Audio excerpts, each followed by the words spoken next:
আসেন এইবার রোমেরো ডিলটা নিয়ে কথা বলা যাক। এইবার ট্রান্সফার সিজনে কিন্তু অনেক রিউমার চলতেছে। বিশেষ করে এখন বর্তমান যে রিউমারগুলো চলতেছে তার মধ্যে অন্যতম হচ্ছে একটা Cristiano Romero to Atletico Madrid অথবা ইন্টার মিলান। সো এরকম একটা রিউমার চলতেছে বর্তমান ফুটবল পাড়ায়। সো আজকে আলোচনা করব রোমেরোর কোথায় যাওয়ার সম্ভাবনা বেশি, ইন্টার মিলানে নাকি আতলেটিকো মাদ্রিদ। বর্তমান রিউমার অনুযায়ী এই দুইটি ক্লাবই সব থেকে এগিয়ে আছে। এখন ইন্টার যদি বেনজেমান পাভার্টকে সেল করতে পারে তাহলে ক্রিস্টিয়ান রোমেরোকে তারা ধরে বেড়াবে। ইভেন ইন্টার মিলান 40 মিলিয়ন দিতে ফুল প্রস্তুত তারা। আর আতলেটিকো মাদ্রিদের যে বিষয়টা, আতলেটিকো মাদ্রিদ অলরেডি আলোচনা করতেছে টটেনহামের সাথে। তারা রোমেরো নাকি লা লিগাতে আসতে আগ্রহী, প্লাস রোমেরো আপনার আতলেটিকো মাদ্রিদে খেলার জন্য আগ্রহী। বাট এই ডিলটা পার্সোনালভাবে আমার কাছে মনে হয় পুরোপুরি ডিপেন্ড করতেছে আলভারেজ কি আতলেটিকো মাদ্রিদে থাকবে কি থাকবে না।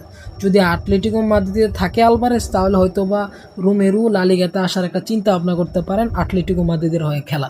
আর অপরদিকে ইন্টারের বিষয়টা, ইন্টার যদি বেনজেমান পাভার্টকে সেল করতে পারে তাহলেই তারা রোমেরোকে দলে বেড়াবে। তবে রোমেরোকে দলে নেওয়ার ব্যাপারে এখন ইন্টার মিলান থেকে কিছুটা এগিয়ে আছে আতলেটিকো মাদ্রিদ। এখন পুরোপুরি ডিলটা ডিপেন্ড করতেছে রোমেরোর উপর।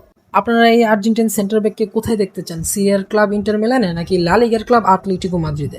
আপনার মূল্যবান মন্তব্যটি কমেন্ট বক্সে অবশ্যই জানিয়ে যাবেন। আর আপনারা এখনো যারা যারা ফলো করেন না, অবশ্যই আমাদেরকে ফলো করে আমাদের সাথেই থাকুন।